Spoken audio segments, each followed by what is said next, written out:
नमस्कार दोस्तों, बड़े पर्दे पर जल्द ही बंगाल की एक ऐतिहासिक घटना पर दिखने वाली मूवी आने वाली है, या कहो बड़े पर्दे पर बवाल मचने वाला है।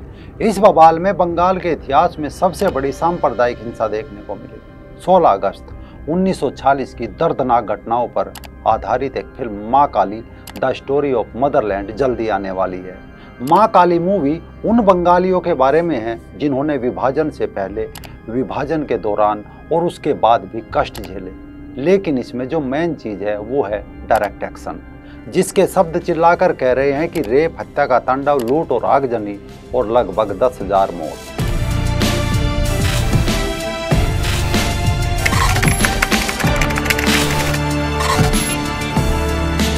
नमस्कार, मैं राजीव चौधरी।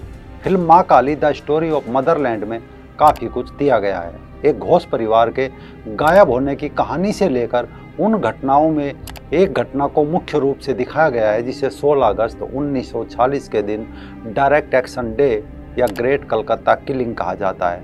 कुछ लोग कह सकते हैं कि इस मूवी में ऐसा क्या है जो सभी को देखना चाहिए। दरअसल मूवी में वही सच है जो केरला स्टोरी और कश्मीर फाइल्स में था। यही कारण है इस हिंदी फिल्म को लेकर राइमा सेन को अभी से धमकियां मिलना भी शुरू हो गई है।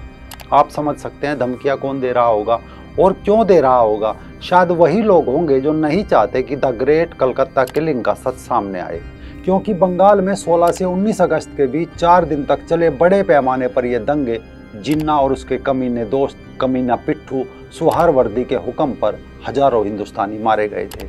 असल में सटीक संख्या न तो कभी पता चली और न कभी पता चलेगी। सिर्फ अनुमान है। आंकड़ा न्यूनतम 6,000 लोग, अधिकतम 1991 की जांच के दौरान 10,000 बताए गए, किंतु आंकड़ा इससे कहीं अधिक बड़ा बताया जाता है।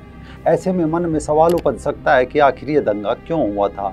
जिन्ना जैसे शैतान की मुस्लिम लीग ने कितने पहले तैयारी कर ली थी, जिसकी हिंदुओं को कानो कान खबर भी नहीं थी।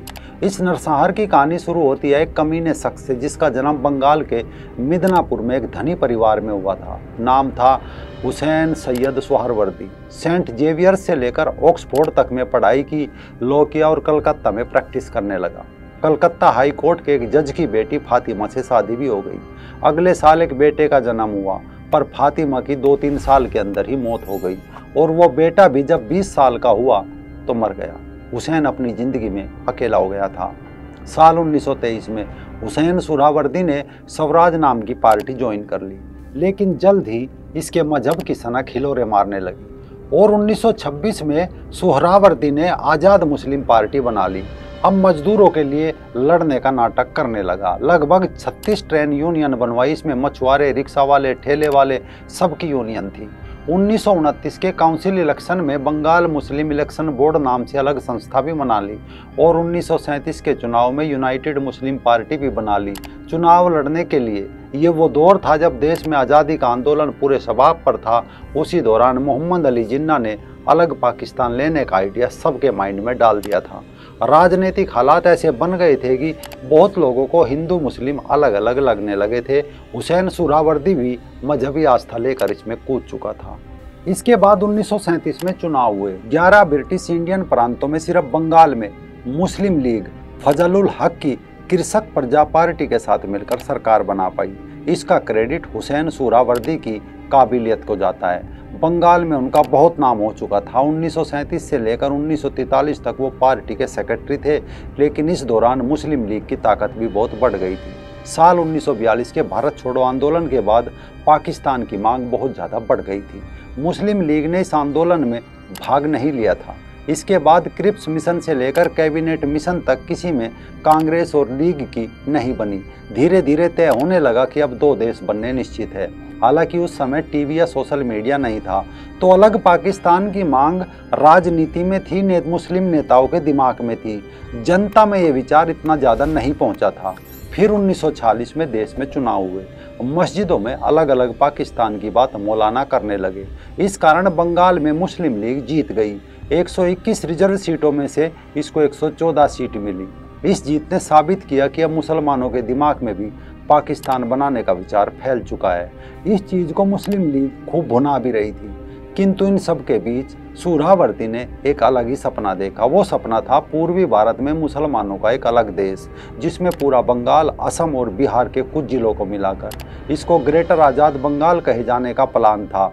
हुसैन सुहरावर्दी उस वक्त बंगाल का मुख्यमंत्री था। गजब ये देखिए कि गजब की धर्मनिरपेक्षता देखिए कि उस समय इस प्लान में बंगाल के हिंदू नेता शरद चंद्र बोस, किरण शंकर रॉय और सत्यरंजन बख्शी भी शामिल थे। पर यह सपना जल्दी ही टूट गया। कारण था हर राज्य में अलग अलग भाषा, इस कारण आम जनता का समर्थन इन्हें नहीं मिल पाया। पर इसी दौरान एक घटना घटी जिसने सारे रिश्ते नाते बदल दिए। ब्रिटेन से आए कैबिनेट मिशन ने प्लान किया कि इंडिया को डोमिनियन स्टेट यानी ब्रिटेन के अंडर रखकर सत्ता ट्रांसफर कर दी जाएगी। पर मुस्लिम लीग कांग्रेस के साथ किसी भी तरह का जोड़ करने के लिए तैयार नहीं थी। इन्होंने दलील दी कि हिंदू वाले एरिया हिंदुस्तान और मुस्लिम वाले एरिया पाकिस्तान में बांट दिए जाए।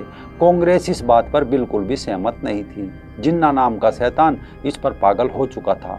वो अंग्रेजों और कांग्रेस को मजहबी ताकत का एहसास कराना चाहता था। लाहौर, पेशावर में पिछले 2-3 दशकों के दंगों के बाद अब बारी थी पूर्वी भारत की। मजहबी सनक के शिकार जिन्ना ने कलकत्ता में 16 अगस्त 1946 के दिन डायरेक्ट एक्शन डे का ऐलान किया। उस वक्त बंगाल में हिंदू महासभा भी मारवाड़ी व्यापारियों के साथ अपना सपोर्ट जुटा चुकी थी। बंगाल हिंदू मुस्लिम में बढ़ चुका था। नेताओं को इस बात का अंदाजा था कि क्या हो सकता है। उन्माद और पागलपन की रोज नई नई खबरें आती। नेता इंतजार करते रहे। अंत में वही हुआ जो जिन्ना ने चाहा। 16 अगस्त को प्रदर्शन के साथ झड़प शुरू हुई और दंगों में बदल गई। ये दंगा करीब 6 दिन तक चला। हजारों लोगों की मौत हुई, लाखों लोग बेघर हो गए। हुसैन सुहरावर्दी पर इल्जाम लगा कि वो खुद लाल बाजार पुलिस थाने में जाकर मुआवना करते। दंगों के लिए पुलिस को खुली छूट दे दी थी मारने के लिए। गवर्नर सर फ्रेडरिक बरोज और लेफ्टिनेंट जनरल सर फ्रांसिस टकर ने सुहरावर्दी पर सीधे इल्जाम लगाया कि डायरेक्ट एक्शन के लिए सुहरावर्दी ने पुलिस को 1 दिन की छुट्टी दे दी थी। पर यह नहीं बताया कि उन्होंने अपनी आर्मी को क्यों रोक रखा था, क्योंकि जब आर्मी सड़क पर निकली तो दंगाई भाग गए। थ्योरी सीधी थी, कमजोर हिंदुओं को मार देना, काफिर महिला का रेप करना और नरसंहार करना, उनके घर और व्यापार पर कब्जा करना और इतिहास से उनका नाम मिटा देना। अगस्त 1947 आधी रात को धर्म और मजहब के आधार पर भारत के नक्शे पर रेखा खींच दी गई। मजहब के नाम पर जिन्ना ने अलग मुल्क ले लिया, किंतु पाकिस्तान बनने के बाद जिन्ना के कमीने पिट्ठू सुहरावर्दी को दरकिनार किया जाने लगा, क्योंकि डर था कि सुहरावर्दी अपने बंगाल की मांग पर ना अड़ जाए। सुहरावर्दी को पूर्वी पाकिस्तान का मुख्यमंत्री भी नहीं बनाया गया। उसकी जगह पर एक छोटे नेता नजीमुद्दीन को सत्ता दे दी गई। ये सुहरावर्दी का अपमान था। अब उसने अपने अपमान का बदला लेने के लिए पूर्वी पाकिस्तान में एक और नया बीज बो दिया। यानी जिस सुहरावर्दी ने पाकिस्तान बनाने के लिए दंगे कराए, हिंसा और मारकाट मचाई, उस सुहरावर्दी को वहाँ जेल में डाल दिया गया। दरअसल सुहरावर्दी का एक चेला था मुजीबुर रहमान। उसने अवामी लीग को फिर से उठाया और भाषा के आधार पर अलग बांग्लादेश की मांग करने लगा। मुक्ति वाहिनी बनाई और पाकिस्तान की सेना से टकराने लगा।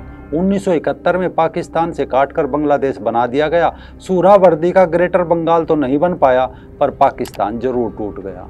आप सोच रहे होंगे कि फिर सुहरावर्दी का क्या हुआ। दरअसल बुरे कर्म का दंड जरूर मिलता है। सुहरावर्दी पाकिस्तान की आर्मी के जर्नलों की आंखों में खटकने लगा था। इस कारण अंत में हजारों हिंदुओं के खून का इल्जाम लिए वो मुस्लिम नेता हिंदुस्तान, पाकिस्तान, बंगाल सबसे दूर लेबनान में फेंक दिया गया, जहां वो अकेले में चीख चीख कर दम तोड़ देता है। पीछे रह जाती है वो यादें, दंगों में गुम हुए वो लोग जिनका आज तक कोई अता पता नहीं है। 16 अगस्त 1946 की दर्दनाक घटनाओं पर बनी ये फिल्म माँ काली द स्टोरी ऑफ मदरलैंड उन्हीं गुम हुए लोगों की कहानी है। मजहबी सनक का रेप हुई महिलाएं और तड़पते बच्चों की कहानी है, जिसे जल्द ही पर्दे पर लाया जाएगा। शायद एक बार फिर हजारों लोगों के कत्ल को प्रोपगेंडा बताया जाए, किंतु ये सच है। हर एक वो बंगाली जानता है जिन्होंने इसे जिया और भोगा है।